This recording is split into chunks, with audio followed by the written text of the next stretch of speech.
Welcome to another deep dive. And this time we're going beyond, like the typical financial stuff. Hmm. We're looking at economic and social policy, but through like an investor's lens. Right.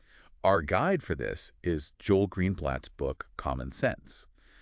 You might know him from the finance world, but here he's using like his analytical skills to tackle things like education, Yes. the economy, Hmm. even immigration. Yeah. So can we actually find like free lunch solutions to these big problems? Well, that's what we're going to try to figure out. I think what makes Greenblatt's perspective so interesting is that he's not coming at this from like the traditional politician's perspective Right. or a policy wonk.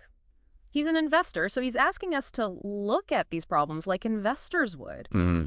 Think about long-term returns, find inefficiencies, and look for opportunities where others might just see obstacles. Yeah, and he starts off with like this really relatable story about being held back in kindergarten. I think we've all felt like the system wasn't really working for us at some point, right? Absolutely.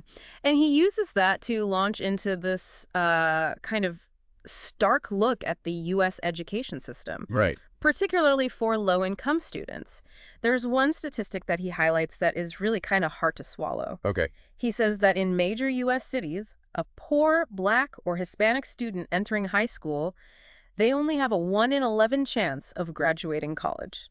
That's wow, that's a pretty sobering thought. It kind of sets the stage for why he's so wants to challenge the status quo. Absolutely.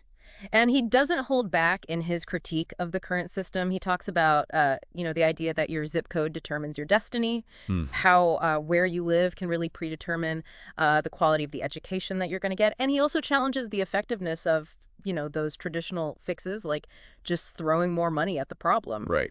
For instance, he talks about the school improvement grants, the SIG program, Hmm. that poured billions of dollars into underperforming schools, but it just hasn't had those, the dramatic results that we are hoping for. Right. So more money doesn't always lead to better outcomes. Okay. So then, like, where does that leave us? Well, then he even questions the effectiveness of school choice programs. Okay. In theory, giving parents more options, that sounds great, right? Hmm. But in reality, the good schools are often full, leaving very few options for those who are stuck in these failing districts. It's almost like musical chairs. Oh, Like there's enough seats, but if you're in the wrong place at the wrong time, then you're out of luck. exactly. Yeah. So he turns his attention to charter schools. Okay. Now, he has firsthand experience with this. He actually co-founded a charter school. Oh, yeah. And he argues that successful charter networks are achieving remarkable results. Okay. He points specifically to Success Academy, which is led by Eva Moskowitz. And at Success Academy, the students, including those with disabilities and English language learners, they're consistently outperforming their peers in district schools. Wow. They're even eliminating the achievement gap between different racial groups. So it sounds like they've kind of cracked the code. I mean, Mhm. but charter schools they're controversial. Mhm. So does he address any of those criticisms? Absolutely, yeah. He acknowledges the concerns about funding being diverted from district schools, the lack of unionization, Hmm. the fact that there's less government oversight. But he presents counter-arguments and points to studies showing that the competition, even from charter schools, can actually improve the entire system. Like that rising tide lifts all boats kind of thing. Exactly. Yeah. He even shares a really inspiring story about Jack Spatola, who was a principal in New York City Okay. at PS 172. Okay. And Spatola turned around this failing district school. Wait, so this wasn't a charter school. No. Oh, okay. This was a traditional public school. Got it. And he had this unwavering belief in high expectations for every child, and he defied like the bureaucratic rules to implement these innovative approaches. So it's almost like he's saying, look, we don't need to blow up the entire system, but we need to find the bright spots, figure out what's working, and then replicate it. Exactly. Which leads us to the next piece of Greenblatt's common sense puzzle, which is, what if the way that we even view getting an education needs a serious overhaul? Right. And we'll dive into that in the next part of our deep dive. So we've seen how Greenblatt, challenges this traditional thinking on actually fixing education. Right. But what about, how we actually prepare people for the workforce? Right. And he throws out another pretty eye-opening statistic. Okay. Less than 5% of poor, low-income, and minority students end up in jobs that actually require a college degree. Wow. It kind of makes you wonder if that whole college for everyone message that we've been hearing is actually the right answer. Yeah, and that's exactly the question that he's asking. And he uses this really interesting analogy. Okay. He calls it education's Kodak moment. Okay. So remember Kodak, the film giant, Yeah. that basically got completely disrupted by digital photography. Totally, yeah. They kind of missed the boat on the whole technological shift. Exactly. And so he's arguing that maybe we're at a similar kind of turning point with education. Okay. That we're so focused on this traditional path, Right. high school diploma, then you go to a 4-year college, get a degree, Mhm. that we're missing out on other ways for people to develop these valuable skills and knowledge. So what's the alternative? Like, are we all going back to trade schools? Well, not necessarily. He proposes this concept of alternative certification. Okay. It's the idea that companies could set their own standards Okay. and actually test for specific skills and knowledge, maybe through exams, through these specialized courses, kind of like a professional licensing system. So instead of just looking at, do you have a degree, Mhm. it's more like, do you actually have the skills to do the job? Yeah. And he argues that this could actually have like benefits for everyone. Okay. Companies, they gain access to a wider talent pool. Right. They can increase diversity in their workforces. They could potentially boost profitability. And it could even level the playing field for those looking for jobs. Absolutely. Yeah, giving them a chance to showcase their skills, even if they didn't, go the traditional college route. Exactly. Now, he doesn't ignore the potential downsides. Right. For example, some people might say, well, doesn't this devalue a liberal arts education? Right. But his counter is, well, if those liberal arts skills actually translate into better job performance, employers can test for them, they can value them. Right. So it's about aligning education with what the workforce actually needs. Right. Which seems like a practical approach. But what about concerns that this would favor wealthy individuals? Who could afford expensive tutoring or, test prep? Well, he suggests that philanthropy and community efforts could step in to really help level the playing field, Okay. provide resources and support to those who need it. And then he dives into even the legal aspects of this, like how employers could actually implement these programs fairly Okay. and, without running into discrimination issues. So it's not just a pie in the sky idea. Right. He's actually thought about the practical challenges. Yeah, he has. And he thinks that these big companies like Amazon, Google, even Facebook, Right. they could be the ones to actually be these catalysts for change. Okay. If a few influential companies start to adopt these alternative certification standards, it could create this ripple effect across the whole job market. Yeah, almost like they would be setting the trend for the future of hiring.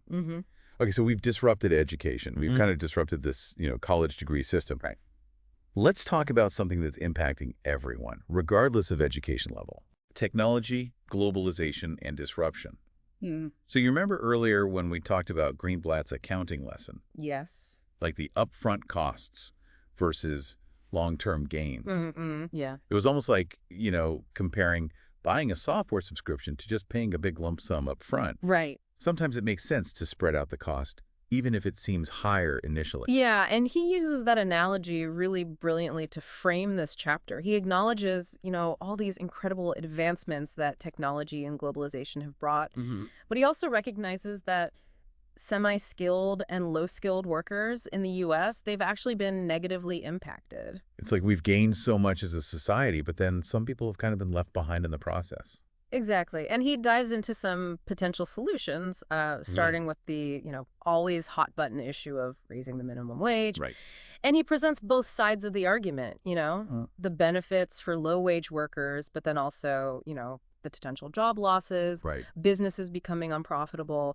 Yeah, it's a complex issue with no easy answers. Right.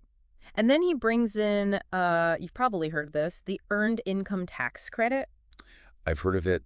I don't really understand how it works, to be honest. So the EITC, it's basically a reverse income tax Okay. that's designed to supplement the income of low-wage workers, Okay. especially those with families. Got it. And so eligible workers, they get a tax credit Okay. that reduces their tax liability Okay. or even gives them a refund so it puts more money in their pockets. Right. And research has shown that it's actually really effective at reducing poverty and encouraging people to work. Mm-hmm.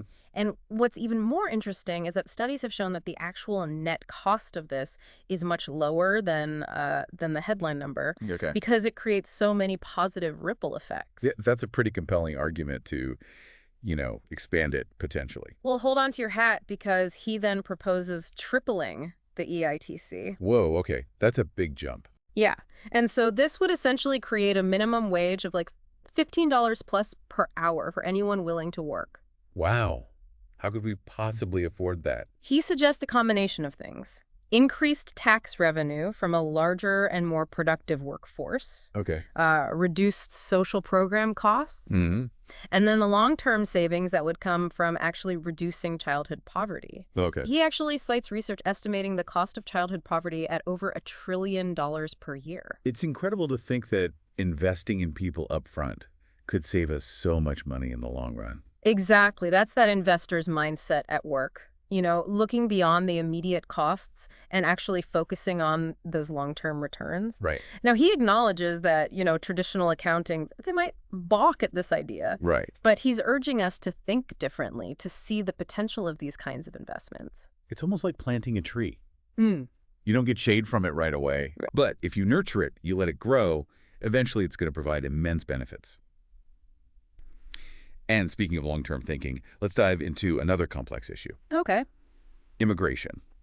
So Greenblatt, he kind of sets the stage for this discussion in a really interesting way. Yeah. He has this humorous anecdote about his childhood experience with a rather gruesome school insurance policy. Okay.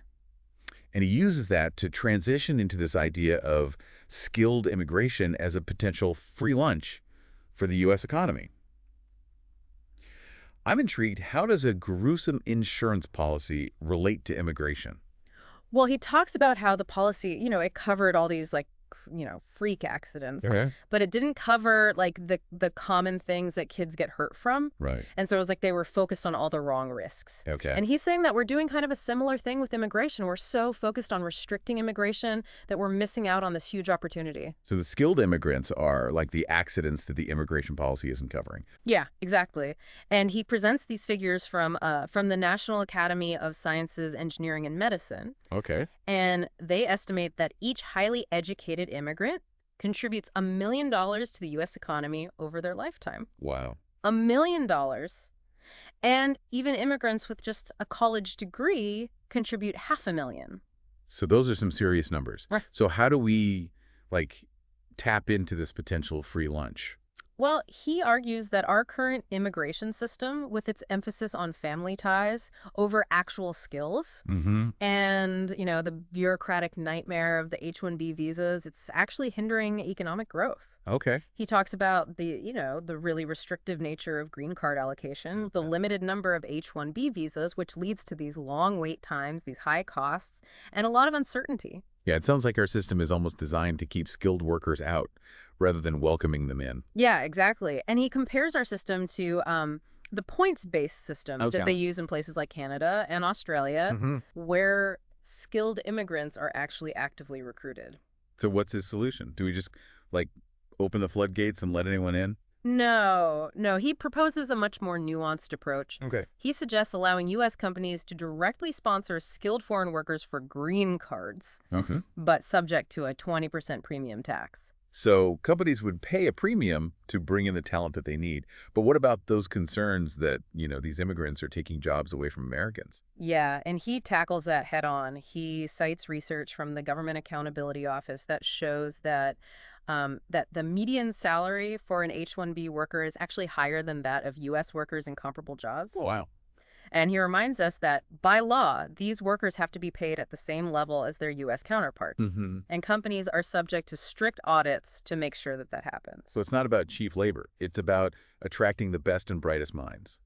Exactly. Yeah. And the 20% tax revenue that's generated from these sponsorships could then be used for education and job training programs for U.S. residents. So it's like we're investing in our own workforce while simultaneously attracting global talent. I like it. Exactly. But we've covered a lot of ground here, from education to economic policy to immigration. Where do we go from here? Well, Greenblatt doesn't shy away from tackling, one of the most notoriously complex systems, Right. Wall Street. So get ready for a deep dive into the world of finance and regulation. Okay, so we've looked at how Greenblatt tackles, education, workforce development, even immigration with like this investor's mindset. Right. Now we're getting into Wall Street. Yes. Finance can be kind of intimidating, to be honest. Mm-hmm. But I'm curious to see how he applies his common sense approach to, this often maligned industry.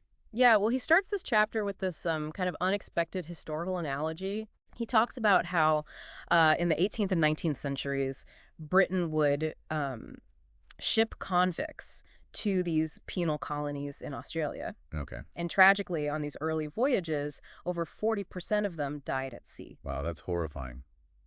What does that have to do with Wall Street? Well, it's all about incentives. Okay. So initially, the ships were paid a fixed price per prisoner who boarded, regardless of whether they actually survived the journey. Oh, wow. And so this created this perverse incentive, right, to just cram as many people onto those ships as possible. Right. With little regard for their well-being. So it was just all about the money. Yeah. But then someone had this brilliant idea. Okay. What if we only pay for the prisoners who actually arrive alive and well? And what happened? The survival rates skyrocketed. Oh. And so it's this really powerful illustration of how even small changes in incentives can have this huge impact on outcomes. Yes, is he saying Wall Street is like a ship full of convicts? Not quite.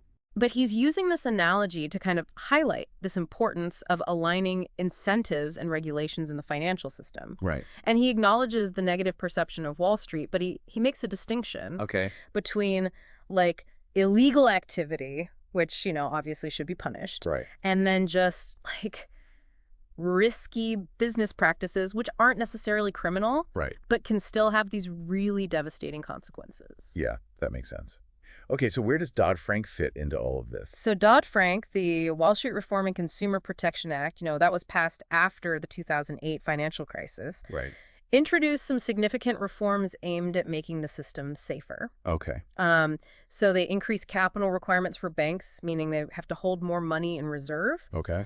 They introduced stricter risk assessment standards, and they gave regulators new powers to actually handle failing banks. So these were like steps in the right direction. Right. But he doesn't just accept that Dodd-Frank solved everything. Well, right. He challenges us to think critically about whether those reforms actually went far enough. Okay. And if there are any unintended consequences. And so he delves into this concept of too big to fail banks. Okay. And the systemic risks that they pose. The idea is that, these institutions are so interconnected with the rest of the financial system that if they were to fail, it could trigger this domino effect that could bring down the entire economy. Right. It's like that Jenga tower. If you pull out the wrong block, the whole thing collapses. Exactly.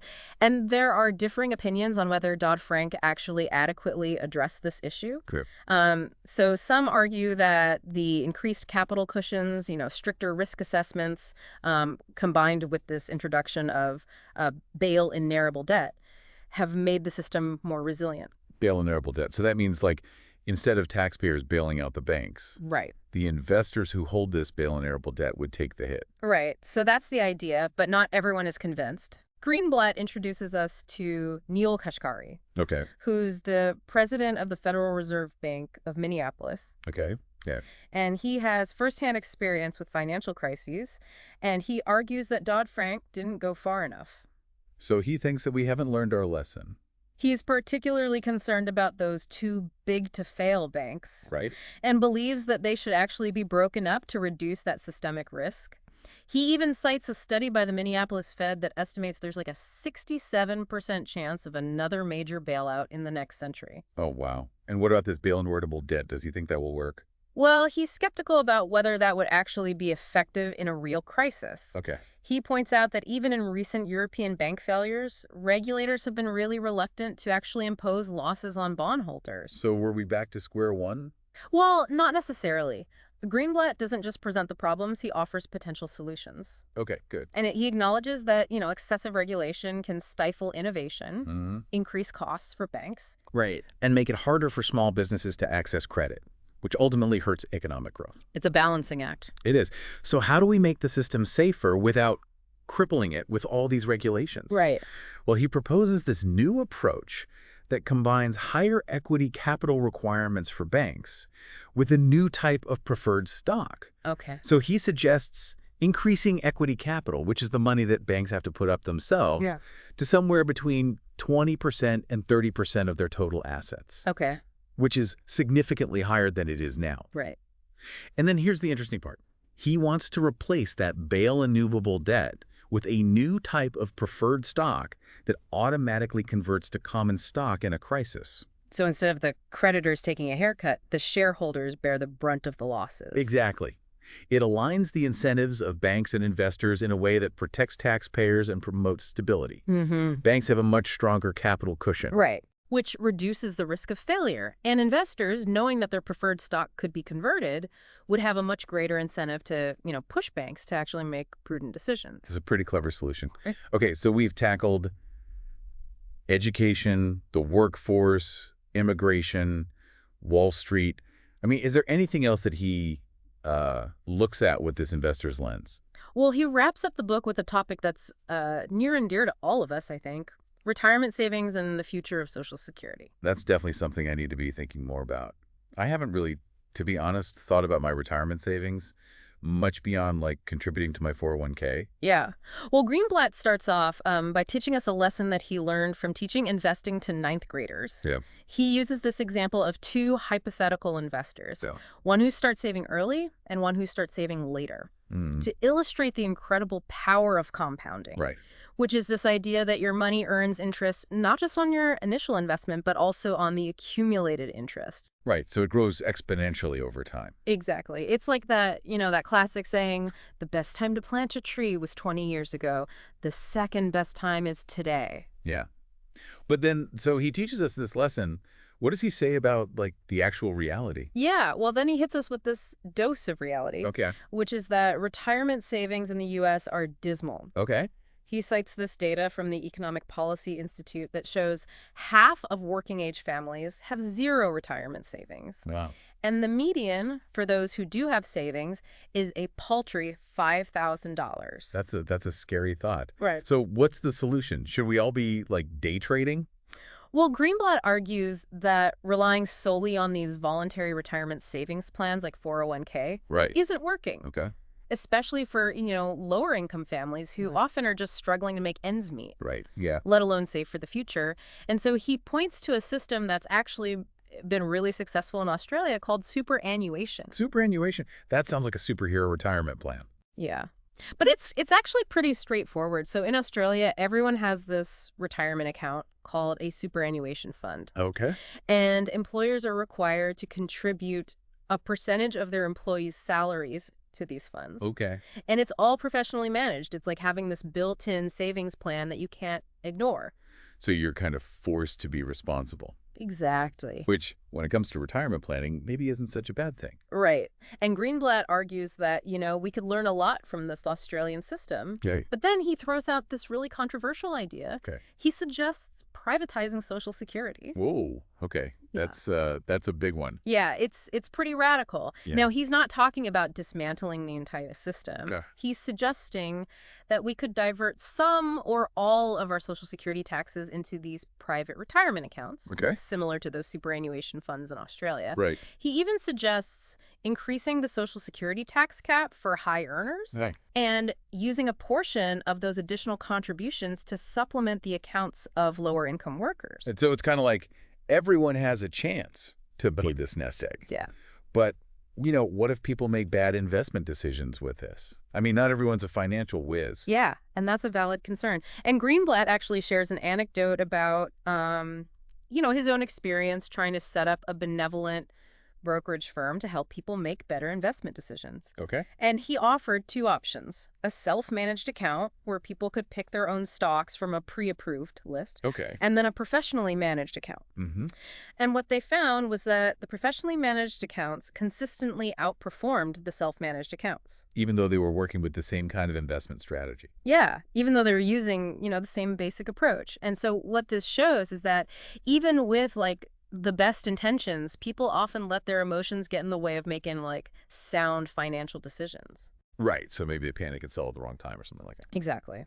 And so Greenblatt argues that if we were to move toward a system of these private retirement accounts, there would need to be some safeguards in place. Okay. He suggests limiting investment choices to just a handful of diversified, low-cost index funds, Hmm. to make it easier for people to make good decisions. And of course, there would still need to be a safety net for those who fall through the cracks. Right.